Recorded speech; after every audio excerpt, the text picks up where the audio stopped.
네, 6.27 초강력 대출 규제로 서울 아파트 거래가 급격히 줄었습니다. 이제 관심은 이 같은 시장 관망세가 얼마나 오래 갈지. 그리고 이재명 대통령이 대출 규제를 맛보기라고 경고했는데 추가 규제는 어떤 게 나올지 쏠려 있죠. 고준석 연세대 경영전문대학원 상남경영원 교수 모시고 초강력 대출 규제의 파장 살펴보겠습니다. 교수님 어서 오세요. 네, 안녕하세요. 안녕하십니까.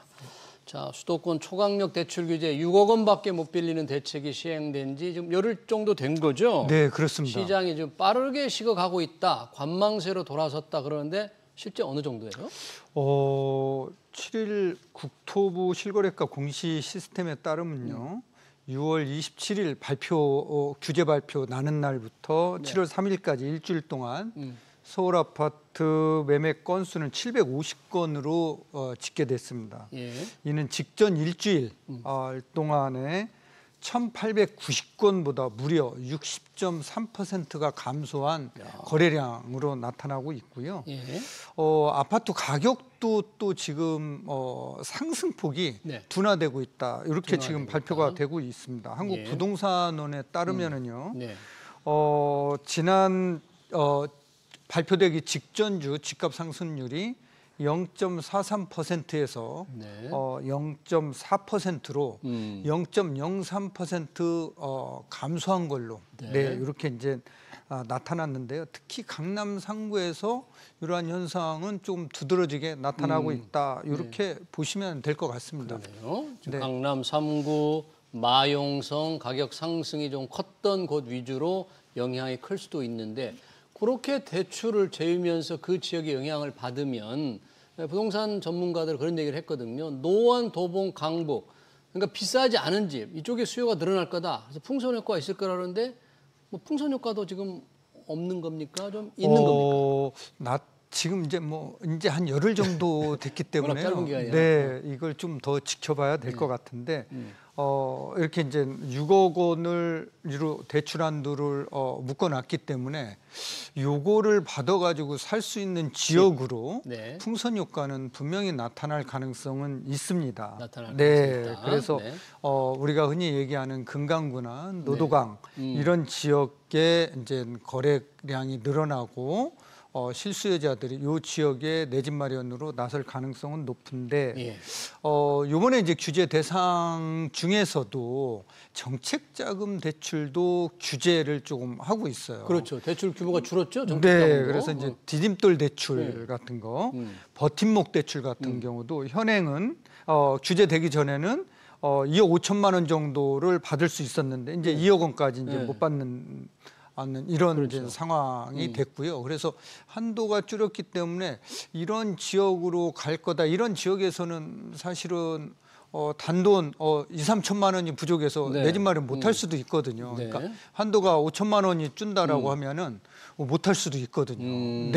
그래서 정책자금 대출이 줄어들어서 우리가 예상했던 바대로 풍선 효과가 크게 나타날 가능성보다는 아주 제한적으로 나타날 가능성이 높다.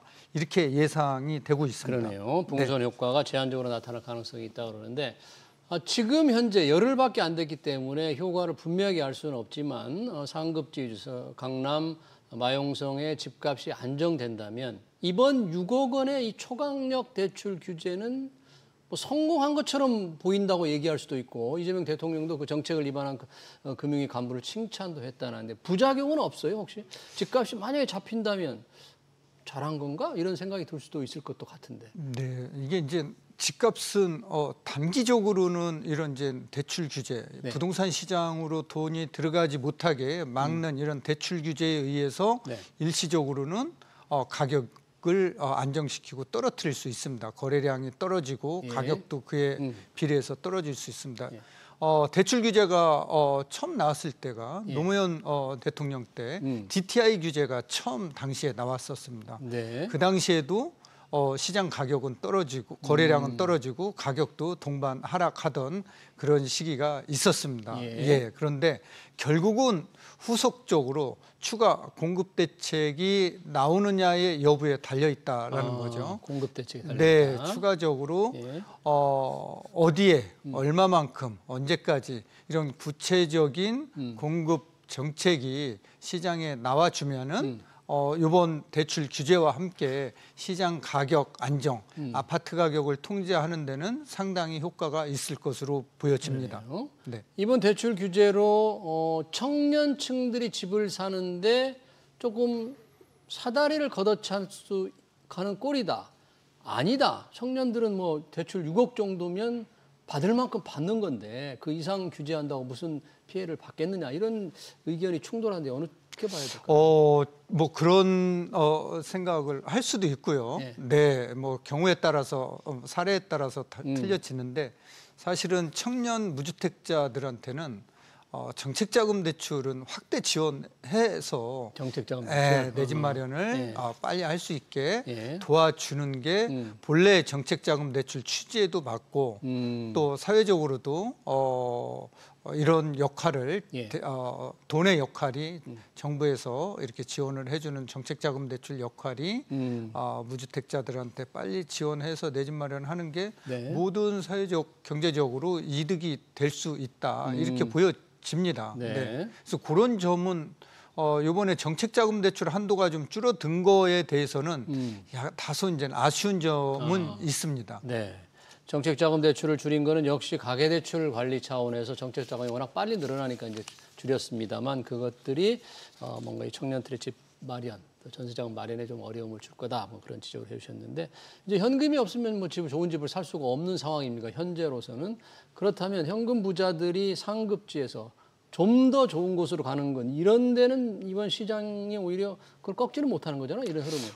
현금 부자들은 그동안에 이제 상급지에서 대출을 받았던 것은 뭐 돈이 없어서 받았을 수도 있겠지만 자금 출처를 정확하게 소명하기 위해서 대출을 이용한 부분도 없지 않아 있다. 그렇게 이제 보여지고 우리가 집을 사면은 자금 출처에 대해서 명확하게 소명을 하지 않으면은 소명하지 못하는 부분에 대해서는 증여세가 과세되고 있는 게 현실이거든요. 이런 점을 좀 그동안에 이용을 했었는데 이런 부분들을 감안을 빼고는 나머지 분들은 자연스럽게 대출 규제에 영향을 크게 받지 않을 것으로는 예상은 되고 있습니다. 네. 이번 이제 강력한 대출 규제여서 시장은 잔뜩 긴장하고 있는데 이재명 대통령이 뭐 대출 규제가 맛보기에 불과하다. 상당히 아주 이게 어떤 강력한 구두 경고를 한 거예요. 뭐 계속 대책이 나올 것 같은 그런 예고를 한 셈인데 만약 집값이 안 잡히면 어떤 추가적인 대책을 염두에 두고 이런 얘기를 했을까요? 뭐 투기 과열지구, 투기 지역 또는 토지거래 허가구역 등을 이제 확대할 수 있고요. 또 하나는 대출 규제를 아예 정말 상승률이 높은 지역, 최상급지 같은 경우에는 6억 원이 아니라 아예 한도 자체를 LTV를 0으로 만드는 이런 뭐 강력한 조치를 취할 수도 있을 것으로 보입니다. 그런데 이제 여기까지 가지 않고 시장이 안정화되는 게 중요하겠죠. 네. 그러네요. 아까 말씀하신 뭔가 좀 공급 대책이 분명하고 조금 신뢰성 있는 대책이 나와야 될 텐데 그런 것들을 나름 좀 준비하고 있겠죠? 정부에서는 준비를 하고 있는 것으로 알고 있습니다. 그래서 지금 현재 진행되고 있는 3기 신도시라든가 또 서울 지역, 수도권 일부 지역 내 유휴 토지를 이용한다든가 공공 청사 부지를 활용해서 이런 지역에 공공주택을 공급하는 방안을 아마 많은 지금 계획을 하고 있는 것으로 그렇게 추정이 됩니다. 지금 3기 신도시 말씀을 해주셨는데 한때는 뭐 이재명 정부가 뭐 4기 신도시도 구상할 거다 그랬는데 4기 신도시 같이 만드는 건 이제 더 이상 안 한다.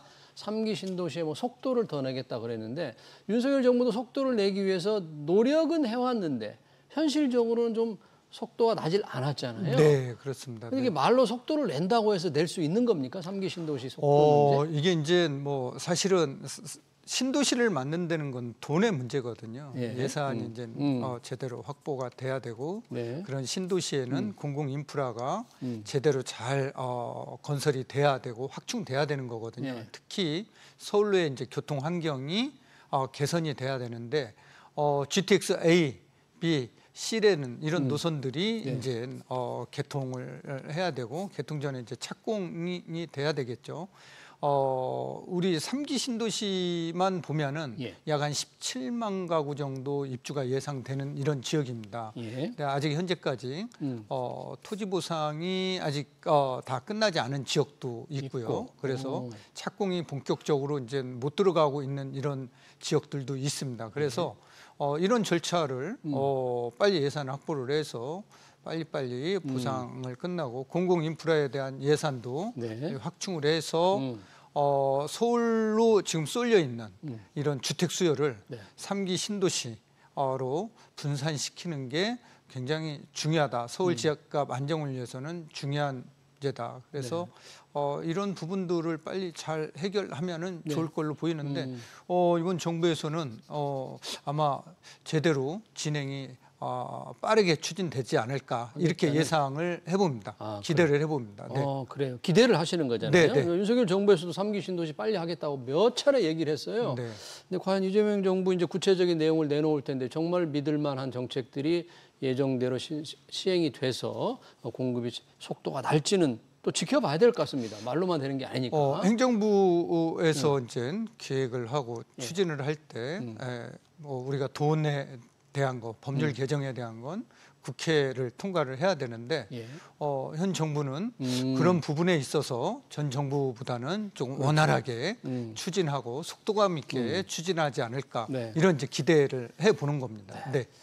자, 이 집 사는 거 6억 대출 규제 관련해서 또 전세 대출도 몇 가지 규제가 좀 있었습니다. 그런데 일부 지금 전세 대출은 허용이 돼 있으니까 많은 전세 대출은 지금 허용이 돼 있으니까 이 부분에 대한 규제 얘기가 조금씩 나오더라고요. 그래서 뭐 전세 대출 이자에 대해서는 스트레스 DSR에 뭐 편입을 한다거나 그리고 집이 한 채 있는 사람들은 아예 전세 대출을 금지한다거나 뭐 그런 얘기들이 있던데 이건 어떤 주의인가요? 네, 아직 뭐 확정된 건 아니고요. 전세 자금 대출에 이제 DSR을 포함하게 되면은 그만큼 이제 한도가 줄어들겠죠. 그동안은 이제 제외였기 때문에 신축 아파트에 고가의 이제 전셋집에도 대출을 받아서 제외됐으니까 들어갈 수 있었던 이런 부분들은 없지 않아 있었습니다. 그런데 이제 앞으로는 이게 DSR에 포함이 된다라고 하면은 본인 소득에 맞게끔 전세 자금 대출도 받을 수밖에 없고 거기에 맞는 뭐 신축보다는 구축이나 전세 금액을 맞춰서 들어가야 되기 때문에 가계 대출 증가하고 있던 이런 부분에 대해서는 웬만큼 통제를 할 수 있을 것으로 보여집니다. 그런데 아직까지 확정된 거는 없습니다. 아니고. 근데 뭔가 이게 전세 쪽에서도 혹시 빈틈이 있을까? 뭐 개인 사업자 대출로 대출을 받는 것도 뭐 전수조사를 한다고 해요. 그러니까 은행 뭐 대출 관리 허점은 다 막겠다는 그런 취지 같습니다. 이런 게. 이게 돈에 이렇게 꼬리표가 붙어 있는 게 아니기 때문에 대출을 받으면은 이게 정말 그 용도에 맞게 썼는지 안 썼는지 굉장히 중요한데요. 은행에서는 자금 용도에 대해서 정확하게 체크를 요즘 하고 있기 때문에 허투루 대출을 받아서 그 자금을 유용해서 전용해서 사용하는 거는 앞으로 더 불가능해지지 않을까 이렇게 이제 예상이 되고 있습니다. 그러네요. 전세 얘기 나오니까 내년이 되면 임대차 입법 시행 6년 차입니다. 또 전세값을 많이 올리는 집주인이 늘어날 것 같은데 이거를 뭐 강제로 좀 완화하거나 그럴 수는 좀 있을까요? 무슨 방법이? 이게 방법 자체가 이제 뭐 법 개정을 통해서 2+2가 아니라 2+4로 간다. 뭐 이렇게 되지 않는 한은 강제적으로 규제할 바는 안 되고요. 결국은 이게 전세값이 오르는 게 입주 물량 부족, 전세 물량 부족의 기인 한 걸고 특히 우리가 몇 년 전부터 전세 사기 여파로 인해서 비아파트 수요자들이 아파트 시장으로 몰려오면서 아파트 전세난은 더 심화되고 있거든요. 그래서 전세 가격은 올라가고 있는데 2+2에 의해서 전세 가격을 5%까지 못 올렸던 분들이 4년 뒤, 6년 뒤에는 이거를 주변 시세에 맞춰서 올리기 올린다? 때문에 네. 전세 가격은 뭐 통제할 수도 없고 네. 그 방법은 이제 법 개정뿐이 없다 이렇게 그렇군요. 보여지고 있습니다. 네. 알겠습니다. 마지막으로 강동구 둔촌 주공으로 알려져 있죠. 지금은 올림픽 파크 포레온인데 이번 주 무순위 청약에 들어간다고 합니다. 여러 가지 이유에서 4채를 무순위 청약에 한데 줍줍이라고 합니다. 네. 분양가 대비 뭐 하기만 하면 뭐 15억의 시대 차이 기대된다. 관심이 좀 많다는데 좀 예전보다는 좀 까다로워졌죠, 조건이. 엄청납니다. 이제는 유주택자는 청약할 수 없습니다. 무주택자만 되고요. 네, 최근 개정된 국토교통부가 개정한 예. 주택공급 규칙에 따르면은요, 무순위 청약은 무주택 가구원만 신청할 수 있게끔 되어 있고요. 예. 모집 공고일 기준 서울 거주 무주택 가구 구성원만 해당된다는 사실 알아두셔야 할 것 같습니다. 예. 여기가 당초 분양가가 3천만 원 수준이었거든요. 평당. 2년 반 전에. 네. 네, 2022년 11월경에 분양을 했는데 예.